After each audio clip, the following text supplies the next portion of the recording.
fellow page turners, welcome back to the channel. I'm Matthew, the man with a hat who reads. And speaking of hats, you know what this hat means. It's book haul time! Book hauls, as I have said in many of these videos by now, they're my favorite videos to watch because I love seeing what everybody's recently purchased, gotten, is excited about. And they're my favorite videos to make because I love showing off what I have recently acquired.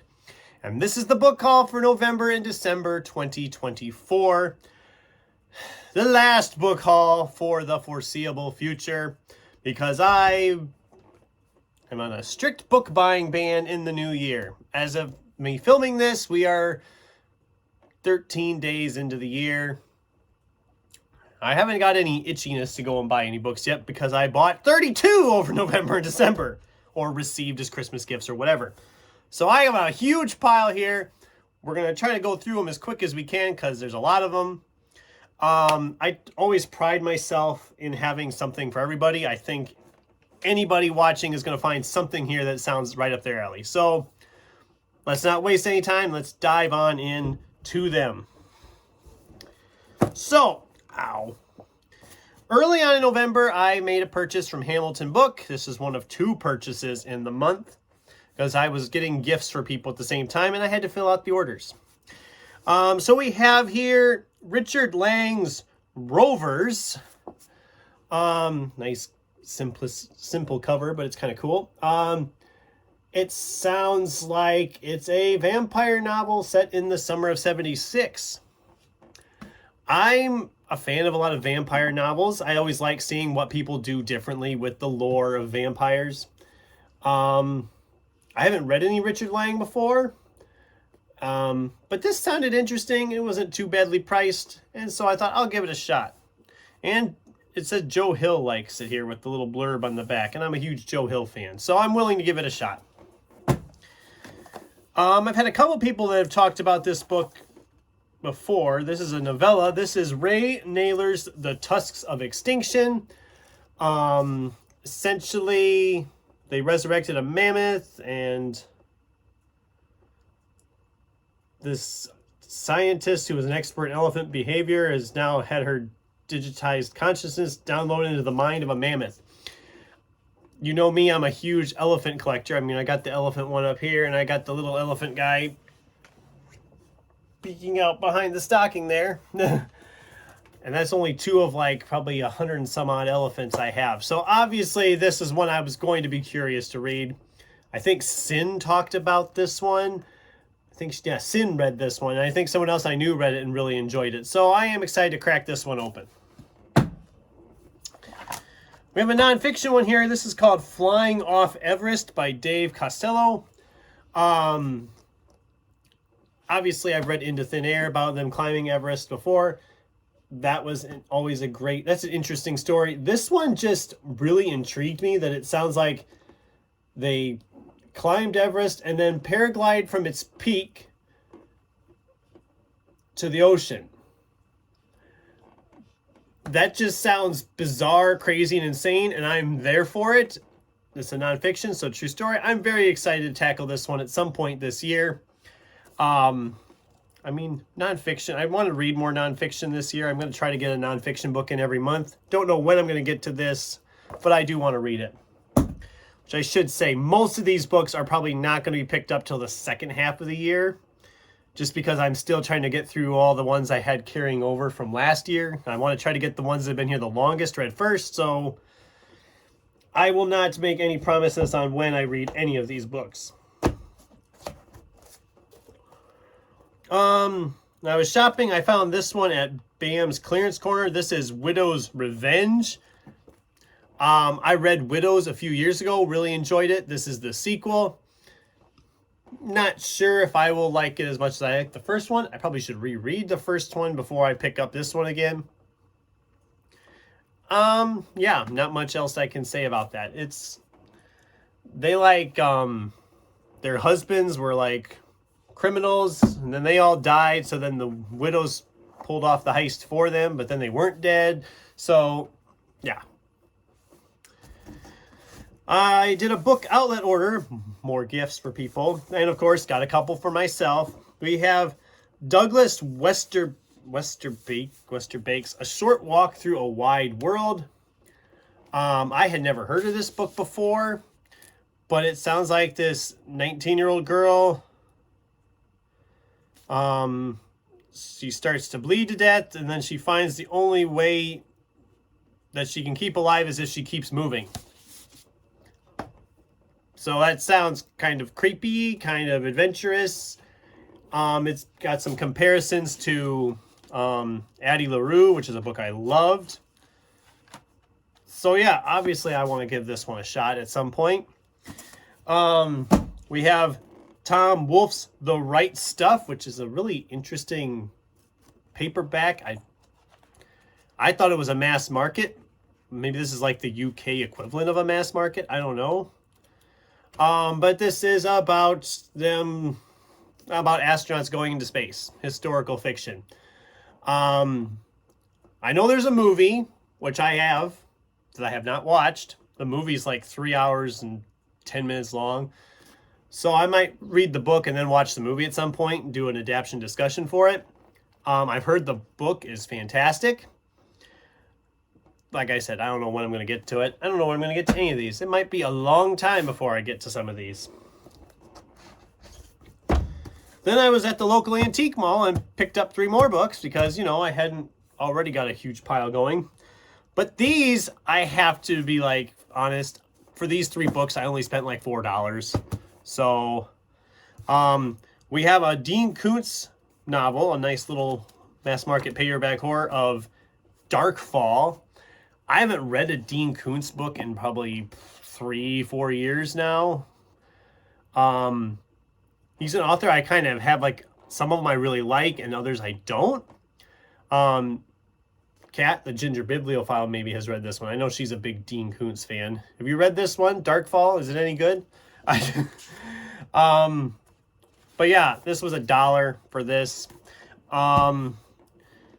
Stephen Blackmore's City of the Lost. A guy he's killed, but he's still up and moving around trying to solve the mystery of who killed him. So, zombie detective. I mean, I remember hearing about this book years and years ago, but I never picked it up. And then I found it down there for $1. And it's got some neat little illustrations in there spread throughout. And whoever had this book before I got it literally wrote quite a story. So, I mean, that's a strong selling statement. It's quite a story. I don't know if that's good or bad. Then we have Graham Moore's The Holdout. This is a hardcover. This was $2. When I read the synopsis for this, it sounded very similar to like a 12 Angry Men type deal, only it's a little bit beyond that. This person's on trial, but one of them just decides, no, this person doesn't think that they're guilty. And so they hold out, but then all of a sudden the people in the jury start getting kind of killed off one by one, the way it sounds. That was, yeah, one of the jurors is found dead. Yeah. So it sounded interesting. It's not a very old book. I think this was like published in 2021, 2022, 2020. But yeah, $2 for a hardcover. I couldn't turn that down. I was like, I'm going to do that. Okay, then it was Christmas. So we got a bunch of books from people for Christmas. Some of these I've been wanting to pick up for quite a while. Some of them I not even thought much of. But we have Dan Simmons' Hyperion. I heard so many people talking about these books. I am excited to read this at some point. I'm not sure when. I'm going to just maybe say Sci-Fi September. Maybe. I don't know. Like I said, I got a lot I'm trying to get read first before I start tackling all this new stuff. So it might be a while on that. This is Marianne Despier's Peacemaker. This is an Angry Robot printed title. The gal, it sounds like she's a senior ranger at a park. World's last natural landscape. Public safety and order in the park. Imaginary animal from her troubled teenage years reappears. It sounded interesting. I love, like I said, I've said before, Angry Robot's cover department is incredible. I mean, look at the detail on that. You have characters in her clothes. You have the outline of the bird there. You have the city in the background. I mean, it looks, the cover is beautiful. If the book is as good as the cover looks, we're in for a nice little treat with this one. I haven't read an Angry Robot one for a while. I had never heard of this author or this book from them, so that'll be interesting. We have Matt Ruff's The Destroyer of Worlds. This is, of course, a sequel to Lovecraft Country, a novel I loved. Can't wait to tackle this one. Again, I don't know when it'll be. This will hopefully be like a nice return to form, because the last couple Matt Ruff books I've read have been, well, they've been rough. Oh, that's a bad joke. I'm sorry. We have Dan Frey's Dreambound. This one I had on my list, so I'm glad I got it. I was a huge fan of Dan's novel, The Future Is Yours. I really loved how that book played out, so that made me immediately curious to see what else that he's written. And this is his most recent one.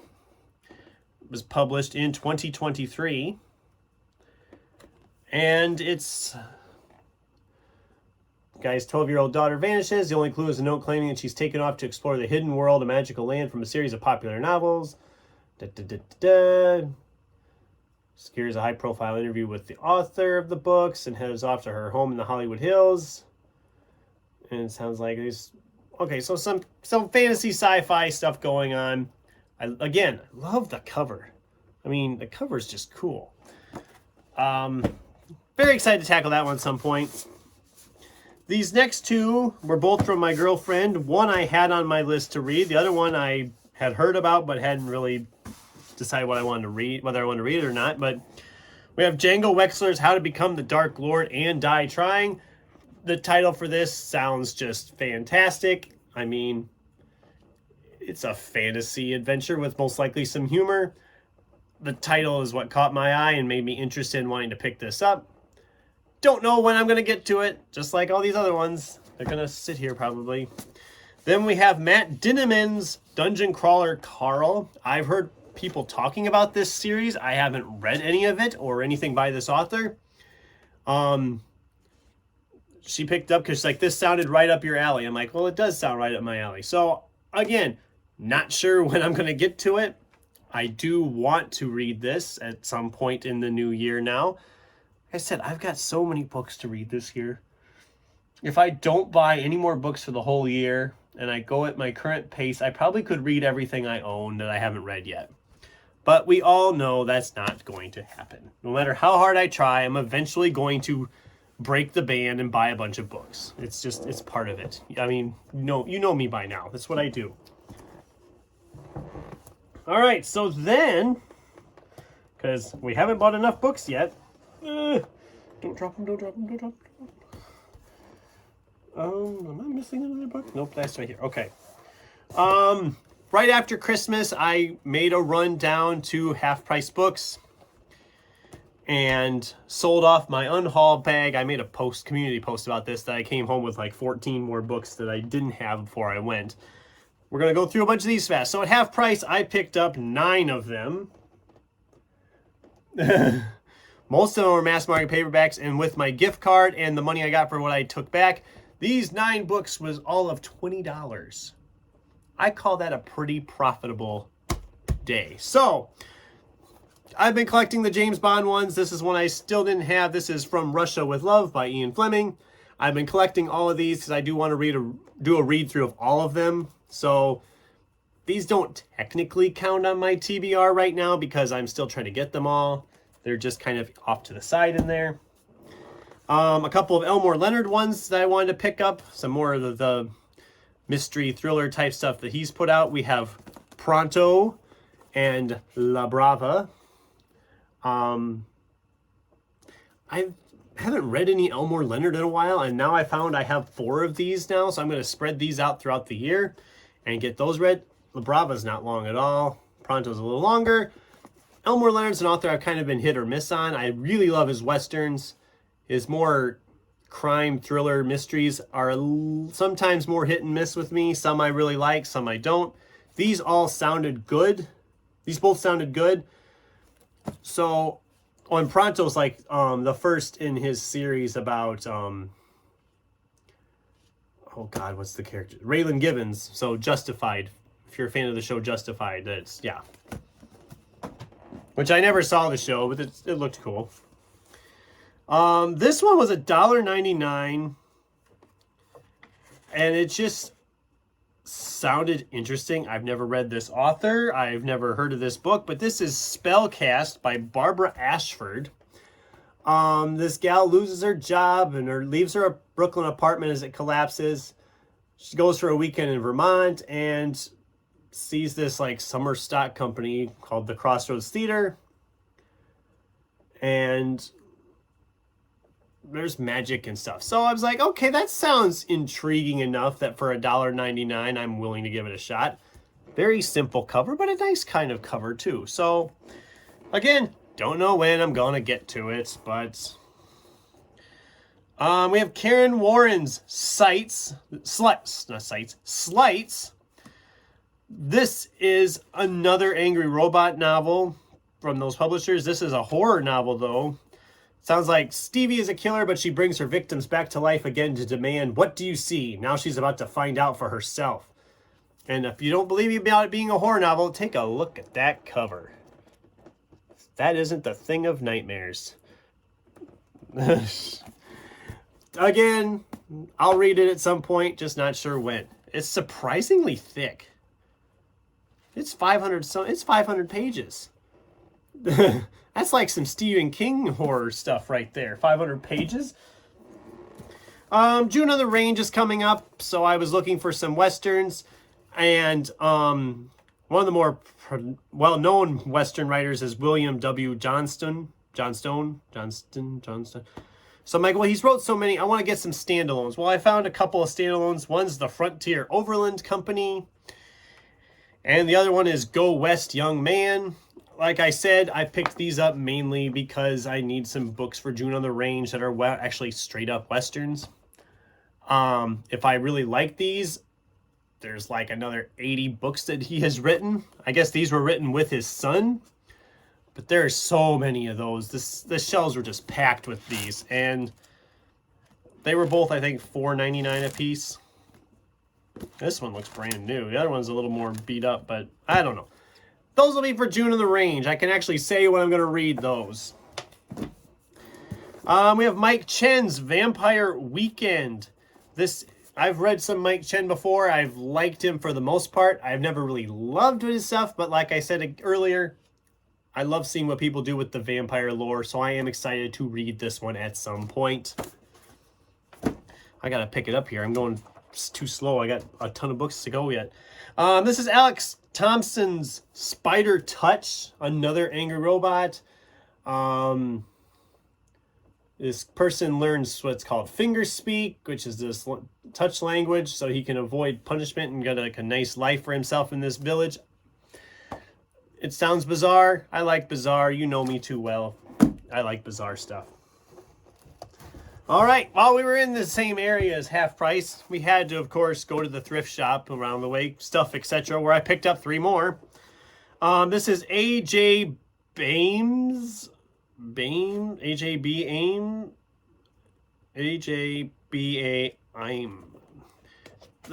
The print is really freaking weird on the cover of this, so I can't tell. Okay, A.J. Bame. But this is Go Like Hell. I'm thinking this is the adaptation of Ford v Ferrari, what they made the Ford v Ferrari movie about. I recently read Faster, really liked it. Patrick Ryan actually mentioned this one in his comment on my nonfiction video when I was talking about Faster. And I was like, hey, I literally just bought this. So I don't know when I'm going to get this read. Hopefully sometime here this year. In Gareth's recent video, where he had a bunch of booktubers talking about their favorite sci-fi fantasy books for the year 2024. I wish I remember who mentioned it, but someone mentioned Robert Silverberg's Downward to the Earth, and I found it for like $2. So I was like, you know what? They really liked it. I'm going to give it a shot. Not too terribly long, And it's got some elephant-like creatures. And like I said, I like elephants. Then I found the first volume of Neil Gaiman's The Sandman, which I've never found them very cheap. This was only $4.50, and it looks brand new. There's like 10 volumes in this. I don't know that I will read all 10 volumes, but I do want to at least give it a try and see how I like it. It's a graphic novel, so you know we got all the really amazing illustrations in here. Very dark fantasy-esque stuff. So I do want to read this. This probably won't take me long to get through. I mean, graphic novels I can usually read pretty quick. So again, I don't know when I'll get to it. Then we went to Barnes & Noble, because like I said, you're there, might as well. And I picked up 2 more there. This is the 3rd book in the Shady Hollow series from Juno Black. This is Mirror Lake, another murder mystery with animals. I've talked about this series on the channel quite a bit already. I don't need to talk about it a lot now. Then we have Sosuke Natsukawa's The Cat Who Saved Books. This was on a cozy fantasy table. We actually had a cozy fantasy table. You know how I like Legends and Lattes. This sounds like they were running a secondhand bookshop, and then a talking cat appears and wants this person's help to save books from abusive and negligent owners. It sounds like the perfect combination of like a Legends and Lattes with a Before the Coffee Gets Cold. What you're looking for is in the library. I am here for it. Plus the cover is just a nice, pretty cover. Look at that. That cover, the kitty is so cute. All right, the last ones. God. Well, might keep this video below 25 minutes. We'll see. So I had another order I ordered right at the end of the month, and it just actually came today as I'm filming this. So we have a couple more nonfiction and our fiction. First up, we have Ellie Conway's Argyle. This is the book that inspired the motion picture Argyle. I am in the minority. I liked the movie to an extent. I didn't love it, but I thought it was a fun time. A little bit long. I don't know if this is actually an adaptation of the movie or if it's an adaptation of the book within the movie or what it is exactly. I liked it enough, though, to give it a shot and check it out. And it was like $5.95. Like I said, these were from the Hamilton Book Company again. We have a couple nonfictions then to end the video. We have Disney's British Gentleman, The Life and Career of David Tomlinson. David Tomlinson, of course, played Mr. Banks in Mary Poppins. He was also in Bedknobs and Broomsticks and in The Love Bug. He's always just kind of been a funny guy in those movies. So I'm very interested to read a biography about him. And then we have Anne Bossom's, actually, I should say, Nathan Morley wrote this one. And then we have Anne Bossom's Sergeant Stubby, How a Stray Dog and His Best Friend Helped Win World War I and Stole the Heart of a Nation. I mean, it's a dog in World War I with a name like Sergeant Stubby. It's just a cute name. I'm thinking this will be a good one for Nonfiction November because of Veterans Day and all that. And it'll be just a nice, fun read for nonfiction. It sounded really fun. It sounded really good. And there we have it. The book haul for November, December 2024. All 32 books talked about in less than 25 minutes. I'm going to say that's a good job on my part. I'd love to hear from you guys. Should I prioritize any of these? Should I not bother with some of these? Do any of these sound interesting to you? I tried to gloss over some of them as quick as I could. And what was your most recent acquisitions? I'd love to hear from you in the comments down below. Thanks for watching, and until next time, keep turning pages.